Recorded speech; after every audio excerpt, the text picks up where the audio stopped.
Hey, it's Heid from Metal Maelstrom, and I am sitting here with Nattsvart from Sverdkamp. Hey. Uh, and we were so lucky we got an interview with this busy guy. First, I would like to say thank you for doing this interview with us. Oh, that's only awesome. It's just cool to support and to talk bullshit about this musical craziness that's going on. So that's only cool. It's cool that you want to have me on the show. Oh, definitely. Well, let's jump right into it then. Yeah. My first question is, Sverdkamp is Norwegian for sword fight. That, of course, leads the thoughts onto Viking metal, which is a made-up genre that I'm not very fond of. But how would you describe the genre of Sverdkamp with your own words?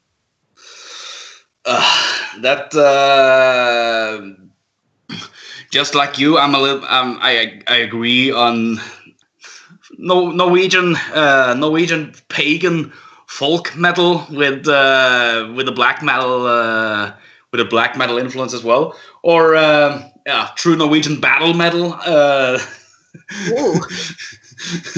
I don't think the most important thing is to put the words, describe, have a terminology for this kind of shit, because it's the music that is supposed to be the important thing, and different genres brings different associations.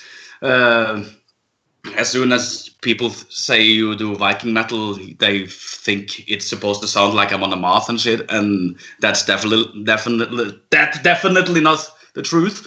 So I think I would go for folk, pagan folk, folk metal. Very nice. Well, when you listen to Sverdkamp, you can definitely hear influences from bands like Mjølkav and Vindia and Storm and Sverdkamp, and dare I say Glittertim or Storm. I think I already said Storm, actually. You said it twice, but that's fine. Yeah, but how do you feel being compared to so great and important bands? The only thing I can say to that is that's the truth, because it is exactly those bands that gave me the idea of creating this kind of music. When I started the band, I wanted to create pagan metal music with the clean vocals more dominant, not so much growling, like for example Enslaved and Vindir and Helheim and stuff. More focus on the clean vocals, like Glittertim, like Storm. My two biggest inspirations when it comes to pagan metal music is Vindir and Mjølkav. So that the music can be compared to those, I think it's natural. Yeah. Well, but cool, of course, because they're great bands. My third question you kind of already answered now, because I wanted to ask you, when you started Sverdkamp back in 2010, what did you envision for the band? I wanted to create this kind of pagan folk metal music with much more focus on the clean vocals than the most other Norwegian bands do, at least. I looked to the German bands, I looked to the Dutch bands like Heidefolk, and thought, hey, see, they're down there on the continent, there are plenty of bands allowing themselves to let the clean vocals be at the front and be the most dominating vocal style. Yeah. If they can do it, then I can fucking do the same. So that was it. I wanted the Norwegian pagan metal back on the Storm and Isengard track to get Fenris back to us. So I know, much like Velfart did, you find inspiration in stories and history from the area where you grew up. What does that mean to you to revive these old tales? Yeah, I think such old histories are cool because they're unique. And today, the most people don't care that much for those histories anymore. So I actually think it's a cool thing to bring those histories to life during the music. And I also share with the listener my pride of being from this area without being a Nazi. There are two kinds of pride, and it's okay to be proud of your country. More people should do that the right way. But yeah, it's a cool thing to bring those stories back to remembrance, because the fact actually is, when people actually asks me what is that and that song about, and I can tell them the story they are based on, people like, oh, that is cool, that's a cool story. So people like those stories when they get to know them, but because those stories are like only remembered by old people or are written down in old books, you need to be a little bit nerdy to actually be interested in getting to it. So I think I save some time for some young people finding it fascinating with those stories, and non-Norwegian fans definitely think it's cool because they think it's very like exotic. Oh, you're making lyrics about old tales from an old forgotten place in Norway. That is true and quote, and they love that. So fuck yeah. Yeah. Well, fuck yeah. Take me through the process of you writing a song. Oi. That can happen in so many different ways. Sometimes I can like be inspired by something that I read in the internet, and then I first just try to sit down and write it down, my first indirect thoughts. Other times I just got the lyrics falling down on my head for some reason, and I just can sit down and write the entire song from start to finish. But normally it's like I'm writing a text and I have make the melodies, and then I go to the home studio of a friend of mine, making some test recordings of the song, and then I send it to the other people in the band. And if they say, yeah, this is great, we can use this, we use it. And if they say, fuck no, this is crappy, we're either not using it at all, or I have to change something. And that's the cool thing with us being a band, a full member band now, because earlier we were like side one-man project. Now I actually get other people's thoughts on the material before it actually get recorded, which actually makes it more exciting. I think our newest effort musically, it's much more exciting than, for example, our first demo. And I think that also have very much to do with the fact that, I got the drummer in the band and he has many cool opinions and stuff. He's not a talented drummer. He is also a talented musician, all-around musician. So he has cool opinions and cool thoughts. So that's great. Well, yes. I know you play a lot of different instruments yourself, but how many do you actually play?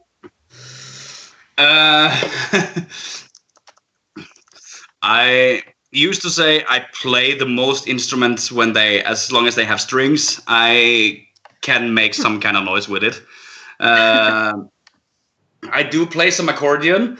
I had to practice that in front of, before I started recording our debut album.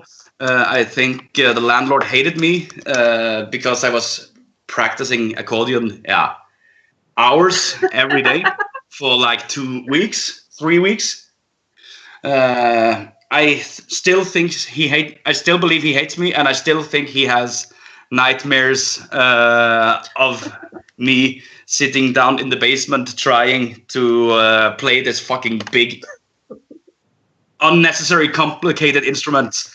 But yeah, as long as things actually has strings, I can handle it. I am a loser when it comes to pianos, and I am a retard when it comes to like trumpets and shit. So as long as the shit actually has strings on it, I can make it sound. In Sverdkamp, I'm playing guitar, bass, bouzouki, and this fucking accordion. Very impressive. Let's see. I know the whole patriotic theme of Sverdkamp has been embraced in Norway, of course, but how about people outside Norway? How did they react to Sverdkamp?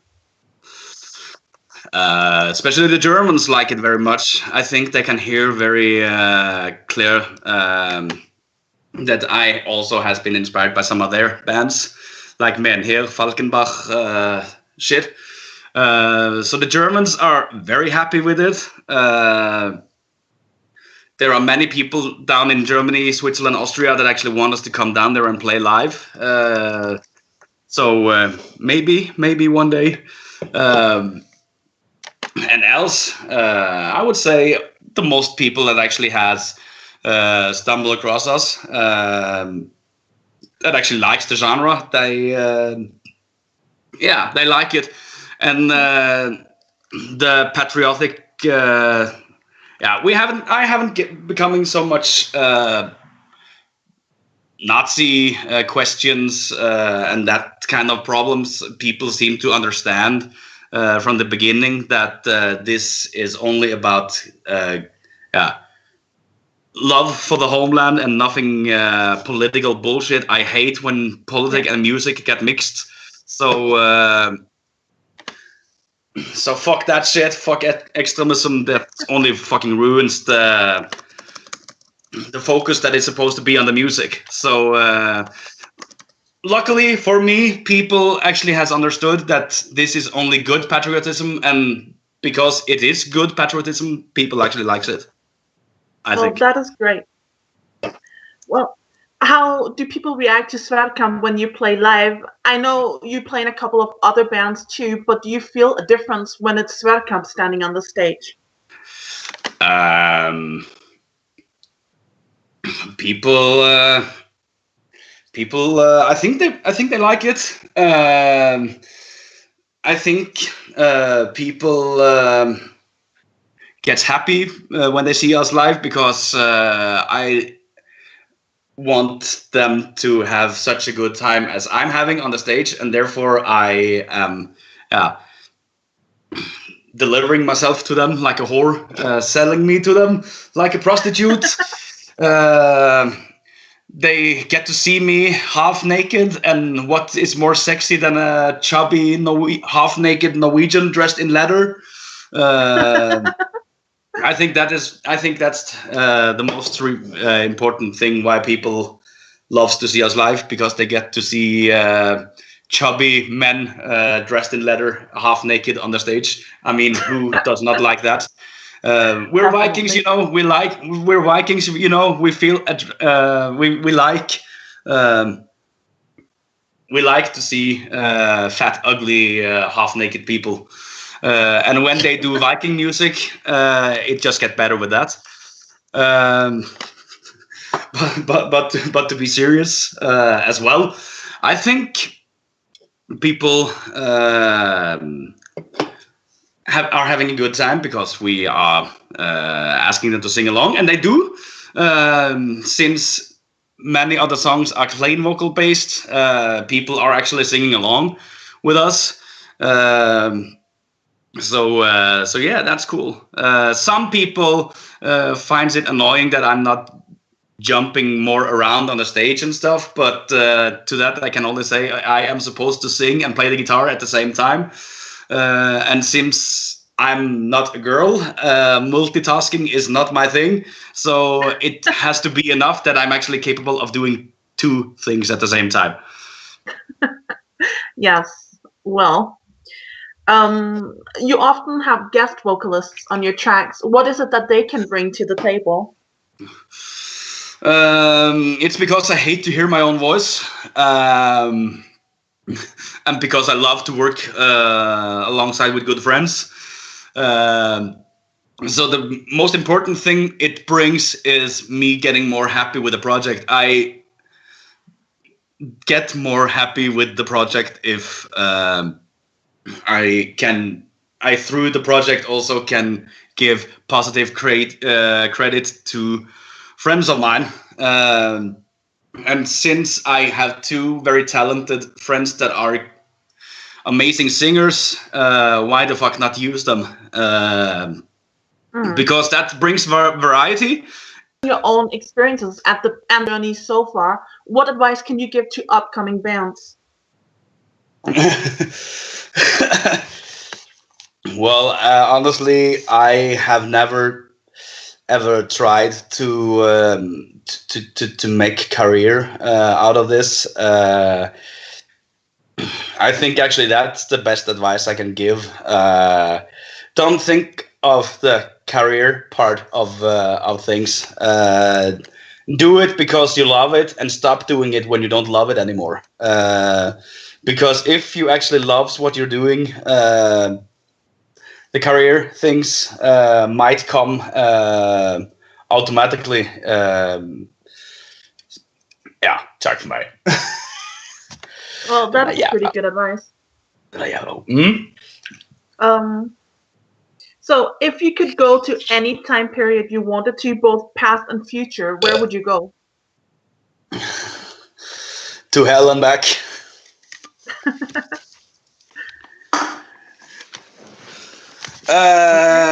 Nej. If I should go back in time, I think I would love to go back to the 90s, hoping for being a part of the black metal society, hoping to find out if they were so evil as Vag Vikernes used to say in all his videos. If I should go forth in time, I hate thinking of the future, so I won't even think of it. So cocky am I. And I don't know anyways. I think this world is basically going to hell, so there's nothing much to see. Yeah.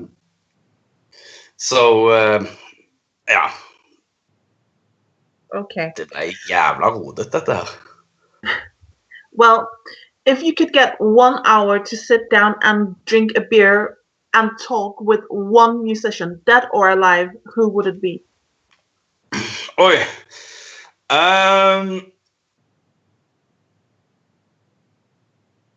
I think it's very tempting to say Fenris, but that depends on if he is having a good day or not, because he's not that social, I've heard. Klipp back there.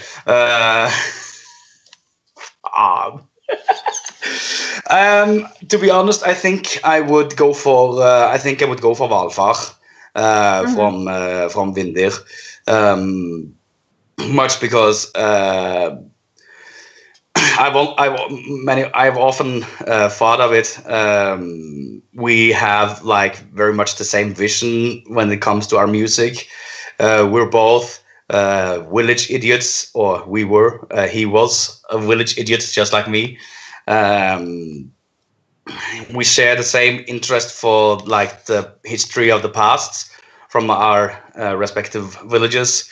So yeah, I think that would be Valfar, and I think he would having a good time talking to me as well, because Norwegian village idiots don't like the citizens. So he would be happy talking to me because I'm a village idiot as well. Beautiful. Yeah. So What are your top 3 Sverdkamp songs, and why are they your favorites? Well, I think Prestapak, because the melody is like it's happy but melancholic very much at the same time. And I also think the lyrics are quite good for that one. I'm actually telling about how Norway got ruined from the Christians when Christianity came here. Number 2, Vinterblodsvise. That's a song that is not on our album, but that will be on the next one. And the reason is it's just a very funny drinking song to play live, and there's a lot of tra-la-la-la-la singing during it, so there's not that much lyrics to remember. And on the top, the song Hallgrimskvadi, the title track of our newest album. And the reason why I love that one so much is I like the lyrics.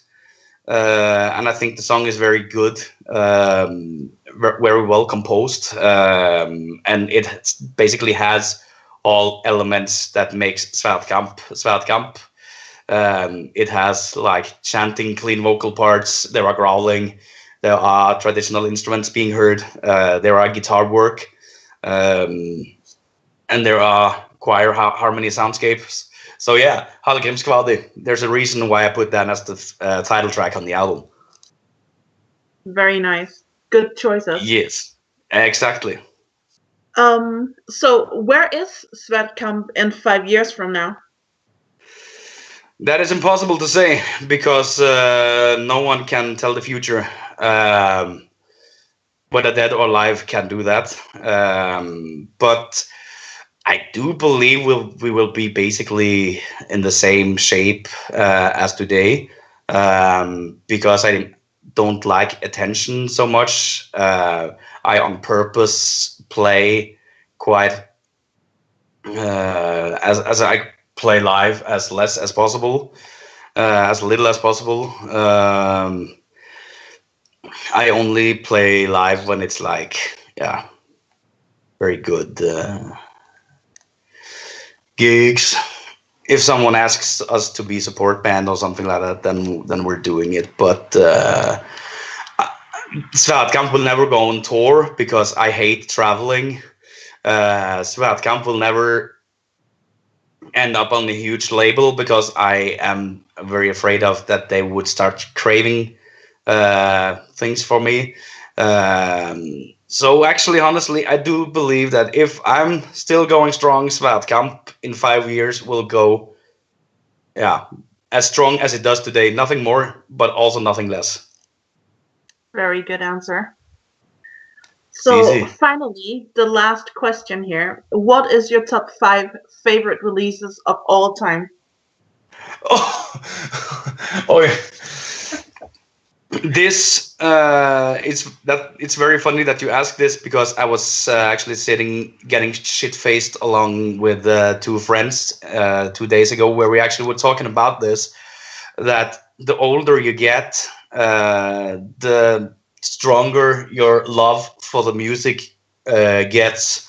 So the top 5 releases that you might have today could be quite different tomorrow. So I can just give you a list for like I can give you a list, but tomorrow I would think something very different. But that's not that. Okay, fuck that. Number 5, Injustice for All by Metallica. A very underrated album that many seem to hate because of the crappy production. I'm a black metaler. I love crappy production. Number 4, Valhalla Wacht from Heid. That is chanting clean vocals at its very, very, very best. Number 3, number 3, sorry, started speaking Norwegian as well. Trollskau, Skrømt og Kølabrenning from Myrkrav. Number 2, Crystal Palace, debut album from almighty pagan metal band Forlorn from Stavanger.